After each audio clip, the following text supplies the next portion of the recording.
Et si je vous disais que le secret pour manifester ce que l'on souhaite dans sa vie était cassé sous nos yeux depuis plus de 2000 ans, Mwinde l'a découvert.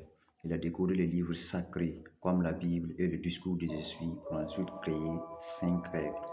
5 règles pas comme les autres pour acquérir les aides de réalité, pour manifester tout ce que vous voulez.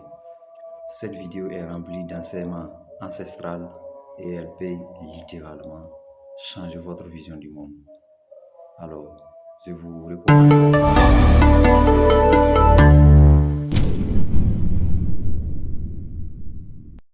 Rassembler ce que j'appelle les cinq règles des vœux exaucés. Et la première de ces 5 règles, je l'appelle l'imagination. L'imagination. Beaucoup de nos plus grands penseurs ont parlé du pouvoir de l'imagination. William Blake a dit « Ce qui est maintenant prouvé fut autrefois seulement imaginé ». Réfléchissez à l'importance de cela. Si vous voulez que quelque chose apparaisse dans votre vie, le genre de personne que vous aimeriez devenir, manifester quelque chose de nouveau dans votre vie, quelque chose de puissant, quoi que ce soit, vous devez évidemment d'abord être capable de l'imaginer. Votre imagination, elle est à vous et à vous seul. Vous pouvez placer dans votre imagination tout ce que vous souhaitez y placer, indépendamment de ce que quiconque en dit, indépendamment de ce que vos sens vous disent, indépendamment de toutes les preuves qui pourraient aller dans le sens contraire. Vous pouvez placer dans votre imagination un « je suis » qui représente ce que vous aimeriez attirer dans votre vie et le transformer en réalité. L'une des citations les plus célèbres d'Einstein, l'une de ses observations les plus connues, il a dit « L'imagination est plus importante que la connaissance. La connaissance est limitée. L'imagination entoure le monde. » Bien sûr, je suis au courant que la vie elle-même est une maladie sexuellement transmissible et terminale. Je veux dire, c'est fondamentalement un fait. Donc, je ne dis pas que tout ce que vous avez à faire, c'est de mettre dans votre imagination un « je suis » qui dit « je suis immortel » et que vous allez vivre éternellement dans ce corps. Mais chaque moment que vous avez, jusqu'à ce que vous soyez rappelé, peut être un moment de pouvoir exquis, extraordinaire, en vivant à partir de cet endroit. Encore une fois, c'est l'une de ces grandes lignes du Nouveau Testament. Avec Dieu, tout est possible. Maintenant, dites-moi, qu'est-ce que cela exclut ? Qu'est-ce que tout est possible exclut? Cela n'exclut pas la possibilité que nous puissions nous transformer, que nous puissions nous guérir nous-mêmes, que nous puissions créer une prospérité magnifique dans notre vie, que nous puissions défier la gravité, que nous puissions changer le monde. C'était la première des 5 règles des vœux exaucés. La deuxième règle est très significative, très importante. Je l'appelle « vivre à partir de la faim ». C'est l'un des concepts les plus difficiles à comprendre pour les gens, mais je voudrais que vous reveniez encore une fois au Nouveau Testament, Romains chapitre 4, verset 17. Il est notre Père devant Dieu, en qui il a cru, le Dieu qui donne la vie aux morts et qui appelle les choses qui ne sont point, comme si elles étaient. Qui appelle les choses qui ne sont point, comme si elles étaient. Ce sont des mots d'une très grande importance. Vous devez être en mesure de nommer les choses que vous ne voyez pas encore matérialisées et de manifester dans votre monde physique. Vous devez être capable de vous dire à vous-même « J'attire à moi les choses que je désire en les considérant comme déjà présentes » et vous placez dans votre imagination, sans peur, les « je suis » que vous aimeriez créer pour vous-même. J'ai une magnifique citation de l'homme que j'ai déjà mentionné. Son nom est Neville. Et elle dit ceci. Ignorez les apparences, les conditions. En fait, ignorez toutes les preuves de vos sens, celles que vos yeux et vos oreilles vous donnent, qui nient l'accomplissement de votre désir, quel que soit ce que vous souhaitez attirer dans votre vie. Ignorez les apparences, les conditions. En fait, toutes les preuves de vos sens, qui nie l'accomplissement de votre désir. Reposez-vous dans la conviction que vous êtes déjà ce que vous voulez être. Car dans cette conviction déterminée, vous et votre être infini, votre soi extraordinaire. Vous êtes fusionnés dans une unité créatrice. Et avec votre être infini, Dieu, toute chose est possible. Dieu n'échoue jamais. Et vous êtes une partie de ce qui n'échoue jamais. On appelle ça, vous le verrez, quand vous y croirez. Et non l'inverse. Les gens diront, eh bien, j'y croirai quand je le verrai. Ça ne fonctionne pas comme ça. Vous le verrez, quand à l'intérieur, vous aurez un savoir.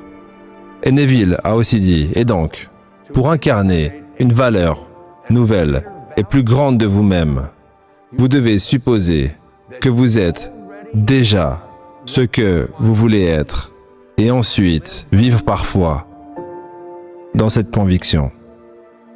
Et cela contredit tellement de choses qu'on a pu vous dire, car vous avez cette tendance à croire que ce que vos yeux et vos oreilles vous montrent est la réalité. Mais c'est ce que nous connaissons à travers nos sens. Ce n'est qu'un tout petit fragment, je ne peux même pas le montrer, c'est comme un millionième de millimètre. Et tout ce qui est inconnu se trouve dans l'invisible, dans l'imagination.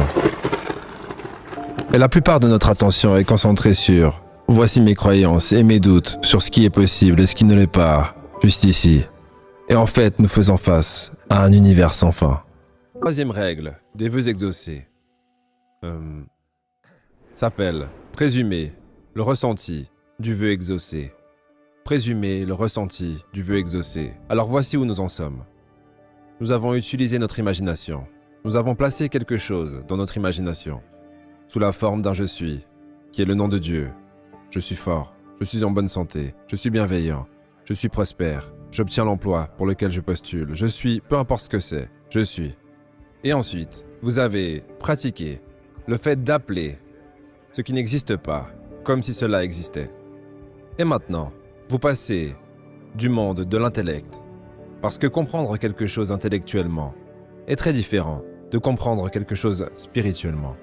Pour comprendre quelque chose spirituellement, vous devez l'expérimenter. Et pour l'expérimenter, vous devez le vivre dans votre imagination, sous la forme d'un « je suis ». Mais vous devez être capable de le ressentir.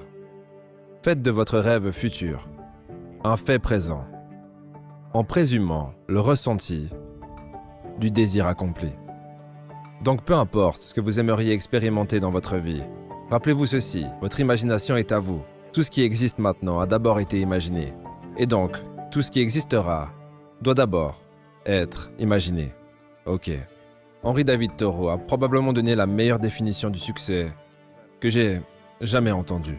Il a dit, si vous avancez avec confiance dans la direction de vos propres rêves et vous efforcez de vivre la vie que vous avez imaginée, vous rencontrerez un succès inattendu dans votre réalité éveillée. Ce succès vous poursuivra si vous pouvez placer dans votre imagination ce que vous souhaitez attirer et être capable de le ressentir. Chaque ressenti crée une empreinte dans le subconscient. Et à moins d'être contrecarré par un ressenti plus fort, de nature opposée, il doit s'exprimer. Vos ressentis sont différents de vos pensées. Vos ressentis sont ce que vous expérimentez dans votre corps. Le plus dominant des deux ressentis est celui qui s'exprime. « Je suis en bonne santé » est un ressenti plus fort que « je serai en bonne santé ». « Je suis en bonne santé » signifie « je me sens en bonne santé » et « je me sens en bonne santé ». Je me sens bien.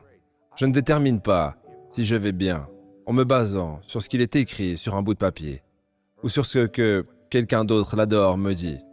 Je vis ma vie en ressentant dans mon corps que je suis fort, je suis capable, je suis apte. Et ce n'est pas juste quelque chose que je dis. Ce n'est pas juste une affirmation. Une affirmation est un exercice intellectuel. Mais ceci est un savoir spirituel intérieur. Que je vais bien. Je suis satisfait. Je suis prospère. Vous devez comprendre votre esprit subconscient. Votre esprit subconscient dirige votre vie. 96 à 97% de tout ce que vous faites est le résultat de votre esprit subconscient. Et lorsque votre subconscient est programmé, il n'arrête pas et il continue à répondre à ce que votre esprit conscient lui a donné. Votre esprit subconscient est le plus influencé par vos ressentis. Un changement de ressenti est un changement de destinée. La loi de l'assomption de Neville dit, si cette assomption, à propos de ce que vous aimeriez devenir, est maintenue jusqu'à ce qu'elle devienne votre ressenti dominant, alors la réalisation de votre idéal est absolument inévitable. La quatrième règle des vœux exaucés, je l'appelle l'attention. C'est vraiment crucial. Votre imagination est capable de faire tout ce que vous lui demandez, en proportion au degré de votre attention. Il existe deux types d'attention selon Neville, l'attention subjective et l'attention objective. L'attention subjective est différente de l'attention objective. Vous devez utiliser l'attention subjective et non l'attention objective. Neville dit qu'il y a une énorme différence entre une attention dirigée objectivement et une attention dirigée subjectivement. Et la capacité de changer votre futur dépend de cette dernière. Peu importe ce que vous avez placé dans votre imagination, vous retournez toujours à votre réalité et vous appelez ce qui n'existe pas comme si cela existait. J'ai une règle à ce sujet, ne vous plaignez pas et ne vous justifiez pas. Vous n'avez pas besoin de justifier ce que vous avez placé dans votre imagination. Cela vous appartient totalement. L'un de mes grands enseignants durant mes années doctorales était le docteur Abraham Maslow. Il disait « Devenez indépendant de l'opinion bienveillante des autres personnes. Faites-vous confiance. L'attention subjective, vous, et seulement vous avec un grand V, êtes le sujet qui alimente le désir ardent dans votre imagination. Vous vivez et ressentez comme si votre rêve futur était un fait présent. L'attention objective, vous devenez le résultat objectivé de ce que les autres vous disent que vous ne pouvez pas faire, de ce qui est possible et ainsi de suite. Avec l'attention subjective, ce qui est à moi est à moi. N'autorisez pas les opinions des autres. N'autorisez pas ce qui est écrit sur Internet. N'autorisez pas les recherches. N'autorisez pas ce que quiconque l'adore vous dit sur ce qui est possible ou non pour vous. La cinquième règle, la dernière règle des vœux exaucés, je l'appelle « Maintenant je me couche pour dormir ». Et c'est la plus pratique de toutes les 5 règles en ce qui concerne les vœux exaucés. C'est quelque chose que vous pouvez faire ce soir, quand cette vidéo sera terminée, quand vous irez vous coucher. Dans le livre de Job, il y a une déclaration très, très importante. La déclaration dit « Dans un rêve, dans une vision de la nuit, quand un profond sommeil tombe sur les hommes, alors qu'ils dorment dans leur lit, il ouvre les oreilles des hommes et scelle leurs instructions. Votre subconscient est le plus réceptif lorsque vous êtes inconscient. Vous êtes inconscient lorsque vous êtes dans votre état de sommeil. Et dans votre état de sommeil, votre esprit subconscient travaille activement. Et c'est tellement important que je les appelle les 5 dernières minutes de votre journée. Donc vous allez au lit. Tous les soirs, vous allez vous coucher, vous vous préparez à dormir. Et vous êtes maintenant sur le point, vous êtes dans cet état entre l'éveil et le sommeil, là où vous commencez à somnoler. Et vous allez mariner pendant les 8 prochaines heures dans votre esprit inconscient, dans votre subconscient. Vous préparez votre marinade. Et la question est, comment voulez-vous vous préparer pour que vos instructions soient scellées? Je pense toujours à cela comme si vous aviez une monnaie. Et si je vous donnais une monnaie pour aller acheter ce que vous voulez, et que partout où vous alliez, vous utilisiez cette monnaie qui était faite pour acheter ce que vous vouliez, mais vous achetez ce que vous ne voulez pas. Et ensuite, une fois rentré chez vous, vous vous demandez pourquoi est-ce que votre maison est remplie de toutes ces choses que vous ne voulez pas. C'est parce que vous êtes fou. C'est de la folie. Vraiment. Je veux dire, pourquoi prendriez-vous la monnaie que vous avez, destinée à acheter ce que vous voulez, et la dépenseriez-vous sur des choses que vous ne voulez pas? Eh bien, La monnaie que vous avez pour attirer dans votre vie ce que vous désirez, ce sont vos pensées, votre imagination et vos je suis, votre conscience divine. Gardez ça à l'esprit lorsque les gens me disent, et ils me le disent tout le temps, et si je fais tout ce que vous dites, et que ça ne marche pas. Ça ne marche tout simplement pas.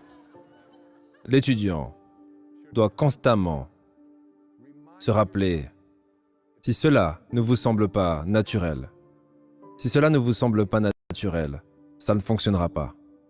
Donc, pour chacun d'entre nous, l'intention doit être, ça me semble naturel. Même si je ne sais pas comment le faire, même si je n'ai aucune expérience avec ça, même si c'est quelque chose que tout le monde m'a dit que je ne pouvais pas faire, vous devez être capable de vous dire, oui, je me sens naturellement heureux, je me sens naturellement aimé, je me sens naturellement prospère, je me sens naturellement être toutes ces choses que j'ai placées dans mon imagination. J'essayais de manifester quelque chose dans ma vie. Et je faisais tout ce qu'il fallait. Mais ça ne fonctionnait toujours pas. Et puis j'ai relu les discours du Je suis. Et l'un des passages dans les discours du Je suis, qui est très très puissant, dit ceci. Tant que vous avez des pensées de condamnation, de critique ou de jugement envers l'un des enfants de Dieu, vous êtes en train d'étrangler la grande présence du Je suis qui est en vous, qui est Dieu. Et j'ai réalisé que ma tentative de manifester ce que je voulais pour moi dans ma vie impliquait un peu de jugement, un peu de critique et même un peu de condamnation envers quelqu'un qui, selon moi, avait fait des choses qu'il n'aurait pas dû faire. Et quand j'ai lâché le jugement, quand j'ai lâché la condamnation et quand j'ai lâché la critique, presque instantanément, ce que je cherchais à manifester est apparu dans ma vie.